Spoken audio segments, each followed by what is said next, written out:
Di sini pinter banget lah. Yoi. Dengan kekalahan Jerman 2 kali di Berlin. Jadi Nomensen ini datang pas kekalahan Jerman. Enggak, dia udah datang sebelum kekalahan Jerman. Jadi pas Dia datang ke Indonesia ketika kekalahan Jerman. enggak, Pak, sebelum Katanya Nomensen orang Jerman. iya dia orang Jerman, tapi pas dia meninggal itu pas akhir Perang Dunia Pertama.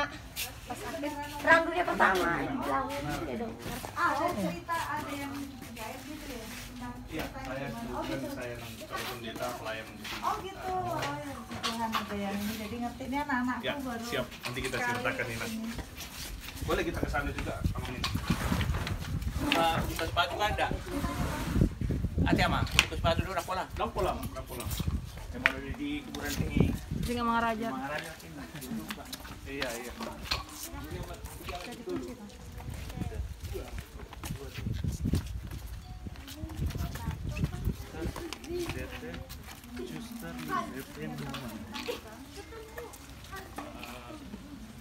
Jadi memang Nomensen sebenarnya sudah cukup lama dia ya pelayanannya dari Tarutung.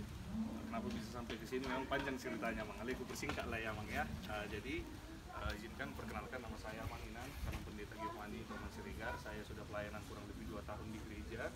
Kebetulan juga saya ditugaskan untuk menjadi tour guide dari makam misionaris Suku Dr. yang Nomensen. Jadi dulu ceritanya Nomensen ini sekitar tahun 1861 dia berangkat 1861. Nah, 1861 dia berangkat dari Amsterdam, tepatnya pelabuhan. Dia naik kapal Pertimax namanya, sampai dia di Teluk Bayur, Padang namanya sekarang. Kurang lebih 146 hari beliau di lautan. Dan sebelumnya memang Nomensen tidak secara instan ingin menjadi seorang pemberita firman Tuhan. Melainkan dia sekolah terlebih dahulu. Dia diberangkatkan oleh badan misi pada saat itu namanya RMG, Rens Mission Gesal, yang berkantor pusat sampai sekarang masih ada di Wuppertal, Jerman, Manginan. Jadi sampainya dia ke sini ternyata bukan Nomensen yang pertama sekali ternyata datang ke Tanah Batak menjadi penginjil. Kenapa? Karena sudah ada gelombang misionaris sebelumnya. Yang pertama itu Richard Burton dan Nathaniel Watt dari lembaga misi Inggris. Yang kedua itu yang mati martir yang dibunuh, namanya Samuel Munson dan Liman. Itulah yang di Luwu Pining Tarutung.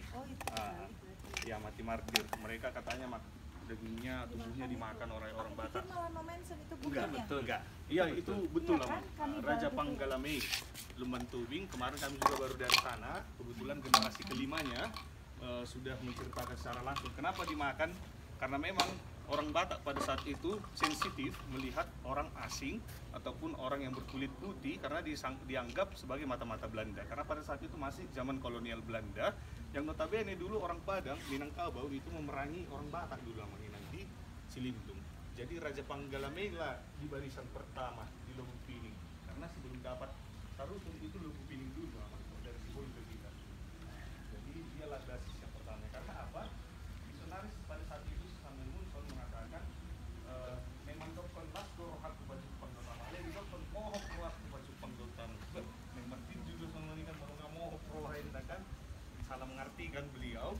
Jadi itulah membuat kenapa ditangkap Samuel Munson dan Liman. Dan ternyata Nomensen mempelajari hal tersebut. Sebelum dia berangkat dia belajar bahasa Batak dia tentang sosial budaya orang Batak ya. Dia diajari oleh orang ahli sastra pada saat itu yang sudah meneliti di Tanah Batak bernama Van der Tuuk. Jadi sudah ada bekal Nomensen ternyata sampai ke Tanah Batak. Dan Holland Horas sabing di Botonasida. Jadi sampai dia Amanginang di Padang, dia tidak langsung dia kembali orang misionaris yang telah merapat pada saat itu memerger dari Borneo. Karena Nomensen itu di awalnya diarahkan ke Kalimantan, Borneo, bukan ke Tanah Batak, melainkan ke Kalimantan. Namun karena nggak berjalan penginjilan di sana, diarahkanlah jadinya Nomensen ke Tanah Batak melalui rapat ini Klamer, Betz, dan Van Asen di tanggal 7 Oktober 1861 di HKBP City Rock sekarang ini namanya. Jadi masih ada. Nah, jadi sampai sekarang Nomensen pun sampailah beliau ke daerah Silindung itu berdasarkan dari catatan mengatakan bahwa Nomensen diarahkanlah ke Silindung, ke Tarutung tahun 1862 lah dia sampai ke sana. Dan ternyata tidak langsung diterima dengan baik. Karena apa? orang-orang Silindung juga masih sensitif pada saat itu melihat orang asing. Karena perang yang pada saat itu yang masih berkecamuk, namun Nomensen dengan luar biasanya, ia tetap menawarkan hal yang